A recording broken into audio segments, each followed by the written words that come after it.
Petrol diesel की किल्लत फिर शुरू। अब 1000 रुपए से ज्यादा का तेल नहीं डाल रहे पंप वाले। हॉर्मुज की लड़ाई ने रोक दी सप्लाई। रिलायंस ग्राहकों के लिए आई बुरी खबर। दोस्तों, क्या आपके शहर के पेट्रोल पंप पर भी अब सिर्फ 1000 रुपए का ही तेल मिल रहा है? ये सवाल हम आपसे इसलिए कर रहे हैं क्योंकि रिलायंस जैसे बड़े दिग्गजों ने बिक्री पर लगाम लगानी शुरू कर दी है। तो अब क्या भारत में तेल का बड़ा संकट आने वाला है? चलिए जानते हैं इस पूरी खबर की हकीकत। पश्चिम एशिया में जारी भारी तनाव और ग्लोबल सप्लाई चेन में आई रुकावटों के बीच देश की सबसे बड़ी private refiner Reliance industries limited के पेट्रोल पंपों से एक ऐसी खबर आई है जिसने सबको चौंका दिया है। ब्लूमबर्ग की एक रिपोर्ट का दावा है कि अब रिलायंस और बीपी के जॉइंट वेंचर यानी जियो बीपी के पंपों पर ग्राहक एक बार में सिर्फ 1000 रुपए तक का ही पेट्रोल या डीजल खरीद पाएंगे। बताते चले कि कंपनी के देश भर में 2000 से भी ज्यादा फ्यूल स्टेशन है और इस फैसले का असर एक बड़े तबके पर पड़ना तय है। हालांकि कंपनी ने आधिकारिक तौर पर ऐसी किसी भी यूनिवर्सल पाबंदी से साफ इनकार किया है। रिलायंस का कहना है कि यह कोई देश भर का नियम नहीं है, बल्कि कुछ खास इलाकों की लोकलाइज्ड स्थिति हो सकती है। लेकिन हकीकत यह है कि जमीन पर कई जगहों पर राशनिंग शुरू हो चुकी है। अब सवाल उठता है कि आखिर इतनी बड़ी कंपनी को तेल की बिक्री सीमित क्यों करनी पड़ी? इसके पीछे की सबसे बड़ी वजह है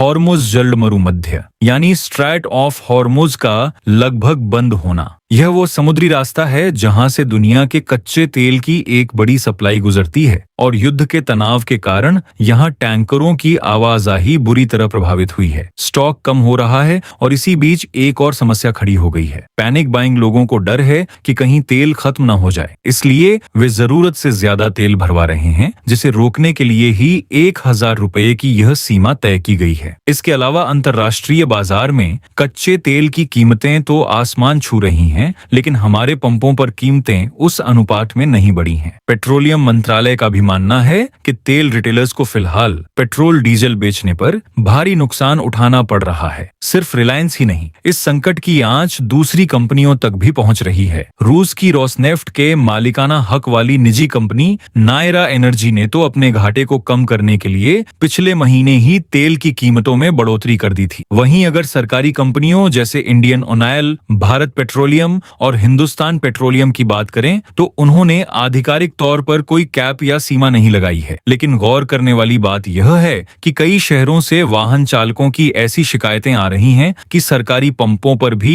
उन्हें 1000 रुपए से ज्यादा का तेल देने से मना किया जा रहा है। यानी संकट के बादल हर तरफ मंडरा रहे हैं। अब सवाल की यह स्थिति भारत के लिए इतनी गंभीर क्यों है? दरअसल भारत अपनी जरूरत का 90% से ज्यादा तेल विदेशों से आयात करता है। फारस की खाड़ी में होने वाली जरा सी भी हलचल सीधे तौर पर भारत की ऊर्जा सुरक्षा के लिए खतरा बन जाती है। हालांकि फिलहाल अमेरिका और ईरान के बीच एक अस्थायी सीज फायर यानी युद्ध विराम प्रभावी है, लेकिन हालात अभी भी सामान्य नहीं हैं। बीमा कंपनियों ने इस पूरे समुद्री क्षेत्र को हाई रिस्क जोन में रखा हुआ है, जिसकी वजह से टैंकरों का ट्रैफिक अभी तक पटरी पर नहीं लौट पाया है। तो दोस्तों, कुल मिलाकर स्थिति यह है कि सप्लाई में कमी और बढ़ते घाटे ने तेल कंपनियों को हाथ खींचने पर मजबूर कर दिया है। सरकार की कोशिशें जारी हैं, लेकिन जब तक अंतर्राष्ट्रीय हालात नहीं सुधरते तब तक राशनिंग जैसी खबरें हमें परेशान करती रहेंगी। उम्मीद है कि जल्द ही सप्लाई चेन बहाल होगी और आपको अपनी गाड़ी की टंकी फुल कराने के लिए मशक्कत नहीं करनी पड़ेगी। अगर आपको यह जानकारी अहम लगी हो